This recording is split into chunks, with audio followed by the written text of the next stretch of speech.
کابل سے کندھار تک سڑک امریکیوں کی تیار کرتا ہے اور کندھار سے ہرات تک روسیوں نے بچھائی ہے۔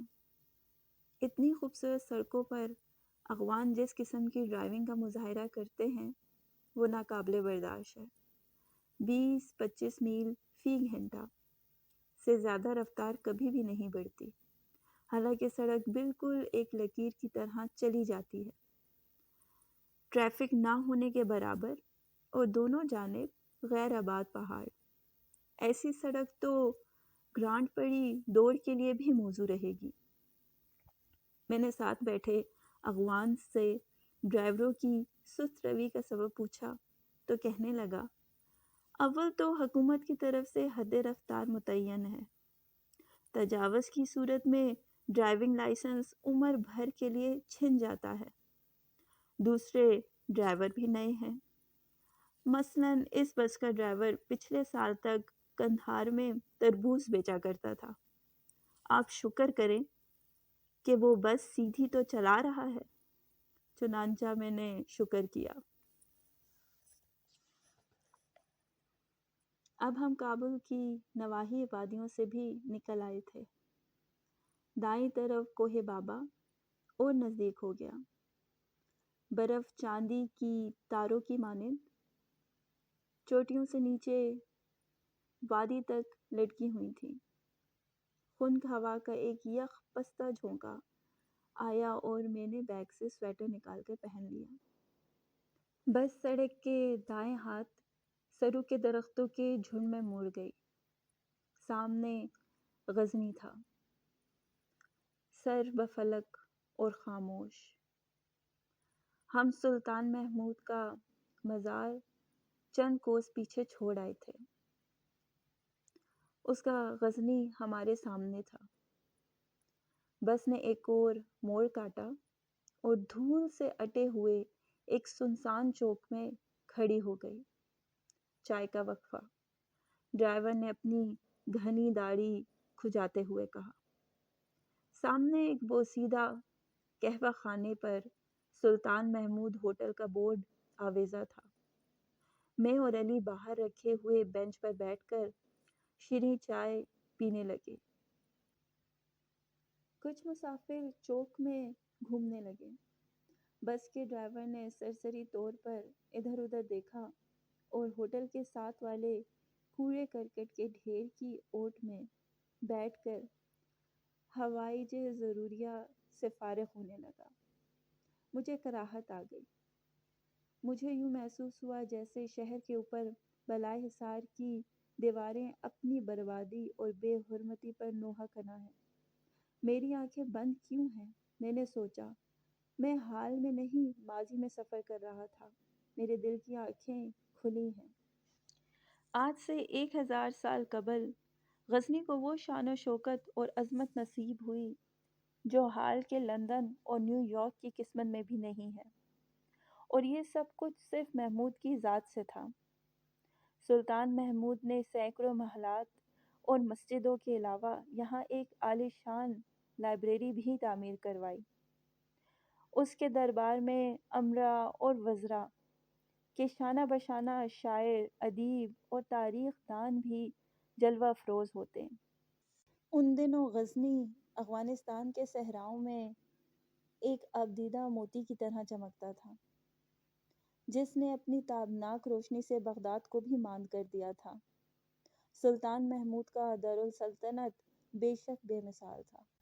محمود کو سومنات کے برہمنوں نے صرف ایک بت کی خاطر 20 کروڑ روپے کی مالیت کے جواہرات بطور نذرانہ پیش کرنا چاہے، اور محمود کا جواب ان تمام متعصب تاریخ دانوں کے منہ پر تھپڑ ہے جو اسے صرف لٹیرے کا نام دیتے ہیں۔ سلطان نے کہا، تمہاری وجوہات اپنی جگہ پر درست اور صائب ہیں، لیکن محمود کبھی بھی تاریخ میں بت فروش کے نام سے نہیں پہچانا جائے گا۔ سومنات کے ٹکڑے غزنی، مکہ اور مدینہ تک بھیجے گئے۔ ایڈورڈ گبن کے الفاظ میں، اس نڈر مسلمان کو موسم کی سختیاں، پہاڑوں کی بلندیاں، دریاؤں کی وسعتیں، صحرا کی بیابانیاں، دشمن کی کثیر تعداد اور مقابلے میں ہاتھیوں کے لشکر، کبھی بھی ہراساں نہ کر سکے۔ بے شک غزنی کا محمود میکیڈونیا کے سکندر سے بھی عظیم تھا۔ بقول فلپ ہتھی اس نے اپنے دورہ سلطنت کو شاہانہ عمارات سے سجا دیا، ایک عظیم مدرسے کی بنیاد رکھی، اپنے دربار میں شاعروں اور عالموں کو عالی مرتبے دیے۔ عرب تاریخ دان اور کتاب الیمنی کا مصنف العتبی، سائنسدان اور تاریخ دان البیرونی اور فارسی کا عظیم شاعر فردوسی ان میں سے چند ایک تھے۔ ہندوستان، ایران اور توران کے سلطان 1,00,000 پیدل فوج، 55,000 گھوڑ سواروں اور 1,300 ہاتھیوں پر مشتمل فوج کے سپہ سالار میں تکبر نام کو نہ تھا۔ دربار میں غزنی کے خزانے میں جمع دولت اور ہیرے جواہرات کی نمائش کی گئی تو وہ دنیا کی بے ثباتی اور خدا کے خوف سے رو دیا۔ جس کے دربار میں رعایا کے ایک فرد نے دہائی دی کہ اے سلطان، تیری فوج کے ایک ترک سپاہی نے میرے خاندان کی بے حرمتی کر کے ہمیں گھر سے نکال دیا ہے، تو محمود اپنی تلوار بے نیام کر کے اس کے ساتھ ہو لیا۔ گھر میں داخلے سے قبل سلطان نے تمام شمعیں گل کرنے کا حکم دیا اور مجرم کو تاریکی میں ہی تعدیق کر دیا۔ شمعیں روشن ہوئی تو سجدے میں گر گیا اور پھر فریادی سے یوں گویا ہوا کہ جب تم نے مجھ سے اپنے گھر لٹنے کی فریاد کی تو میرے دل میں یہ خیال تقویت پکڑ گیا کہ کہیں میرا اپنا فرزند ہی اس فعل کا ذمہ دار نہ ہو، کیونکہ میری فوج کے کسی سپاہی کو یہ جرأت نہیں ہو سکتی۔ میں نے شمع گل کرنے کا حکم اس لیے دیا کہ میرا انصاف اندھا اور بے رحم ہو، اور میں سجدہ ریز اس لیے ہوا کہ مجرم میرا بیٹا نہ تھا۔ سلطان محمود کی وفات کے بعد اس کا فرزند مسعود تخت نشین ہوا۔ نئے سلطان کی تخت نشینی کے ساتھ ہی ترک قبیلوں نے بغاوت کا علم بلند کر دیا۔ مسعود اپنی فوج لے کر مقابلے کے لیے آگے بڑھا۔ ایک ایرانی تاریخ دان لکھتا ہے کہ مسعود اپنے باپ کی طرح نڈر تھا۔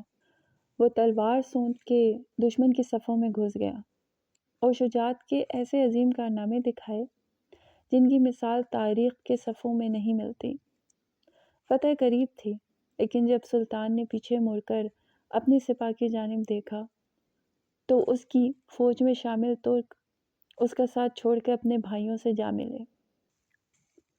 مسعود کو شکست ہوئی اور غزنی کی شاہانہ عظمت زنگان کے میدان میں دفن ہو گئی۔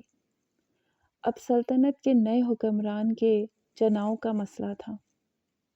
فاتح ترک قبیلوں کے ہر سردار نے اپنا نام ایک تیر پر کھودا اور تمام تیروں کو ایک گٹھے میں باندھ دیا گیا۔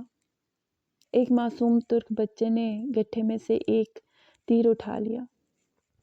تیر پر سلجوق کے پوتے تغرل بیگ کا نام تھا، اور یوں سلطان محمود کی عظیم سلطنت ایک کرے سے ترک گرریہ تغرل بیگ کے نام منتقل ہو گئی۔ غزنی کے جلال اور جمال کے دن پورے ہو چکے تھے۔ 1150 ہجری میں افغان علاء الدین غوری نے رہی سہی کسر بھی پوری کر دی۔ مردوں کو تعتیق کر کے عورتوں اور بچوں کو غلام بنا لیا گیا۔ سلطان محمود کے تعمیر کردہ محلات اور عمارات کو بالکل تباہ کر دیا گیا اور شہر کو آگ لگا دی گئی۔ غزنی 7 دن تک جلتا رہا اور مہینوں سلگتا رہا۔ یوں اس شہر بے مثال کی خوبصورتی اور عظمت تاریخ کے صفحوں پر منتقل ہو گئی۔ سلطان محمود ہوٹل کے سامنے چوراہے میں دھول اڑ رہی تھی۔ مسافر چائے پی چکے تھے اور ڈرائیور بھی فارغ ہو کر اپنا ہزاربند کس رہا تھا۔ میری نظریں بالائے سار سے ہٹ کر آج کے غزنی پر مرکوز ہو گئیں۔ کچے اور غلیظ مکانات، دھول سے اٹی ہوئی تنگ گلیاں، غربت اور گندگی، اور پھر شہر سے پرے محمود کے تعمیر کردہ فتح کے مینار، جہاں بلخ اور بخارا سے آنے والی شاہراہ ختم ہوتی تھی۔ یہاں کے باشندے اب سیاحوں کی بخشش اور حکیم ثنائی کے مزار پر آنے والے زائرین کے خیرات پر پلتے ہیں۔ کابل کے خنکے نے صرف غزنی تک ساتھ دیا۔ اب ہوا گرم اور ریت آلود تھی۔ بنجر اور چٹیل پہاڑوں کا اکتا دینے والا سلسلہ تاحد نظر پھیلا ہوا تھا۔ کہیں کہیں سڑک اور پہاڑوں کے درمیان ویرانے میں خانہ بدوشوں کے خیمے نظر آتے۔ یوں لگتا جیسے سیاہ فام پرندوں کے غول دب کے بیٹھے ہیں اور ذرا سی آہٹ سے اپنے چوڑے پر پھیلا کر فضائے بسیط میں پرواز کر جائیں گے۔ صدیوں سے یہ لوگ بہار کے ساتھ ساتھ سفر کرتے رہے ہیں۔ ان کے لیے ملک اور سرحدوں کی قید بے معنی چیزیں ہیں۔ یہ دنیا کے عظیم ترین سیاح ہیں، لیکن دن بدن ان سرحدوں کو بند کیا جا رہا ہے جن کے وجود سے وہ اب تک بے خبر تھے۔ ماور النہر اور بدخشاں کے پرے آہنی پردہ پڑ گیا، اور اب تو حکومت پاکستان نے بھی پابندی عائد کر دی ہے۔ بہار کے مسافروں کو پہلی مرتبہ موسم خزاں کا منہ دیکھنا پڑا ہے۔ دوپہر کے کھانے کے لیے ہم جاندار میں رکے، جو چند دکانوں اور قہوہ خانوں پر مشتمل تھا۔ ہم ایک تنگ اور نشیبی دروازہ نما راستے سے قہوہ خانے میں داخل ہوئے۔ مٹی کے کمرے میں کھڑکی یا روشن دان کی غیر موجودگی نے پورے ماحول کو نیم تاریک اور پرسرار بنا رکھا تھا۔ ہم کچے فرش پر بچھی ہوئی بوسیدہ دری پر بیٹھ گئے۔ ایک بوڑھے افغان نے پہلے ہاتھ دھلائے اور پھر دسترخوان بچھا کر اس پر سوپ کا پیالہ، بغیر مرچ کے بھنے ہوئے گوشت کی کڑھائی اور ہاتھی کے کان جتنے نان رکھ دیے۔ علی کو پانی کی ضرورت محسوس ہوئی تو میں نے پوچھا، منگوا دوں؟ کہنے لگا، جی نہیں۔ قزل باش ہوتے ہوئے فارسی بولنا میرا پیدائشی حق ہے، اور افغان سے مخاطب ہو کر کہنے لگا، آغا آب خوردبیہ۔ افغانستان میں قدیم فارسی مورج ہے، جو آج کل بولی جانے والی فارسی سے یکسر مختلف ہے۔ افغان نے سر ہلایا اور سوپ کا ایک اور پیالہ لے آیا۔ علی کھسیانا ہو گیا، اب یہ فارسی نہیں سمجھتے تو میں کیا کر سکتا ہوں؟ باہر لگے ہوئے نل سے پانی پی لیتے ہیں۔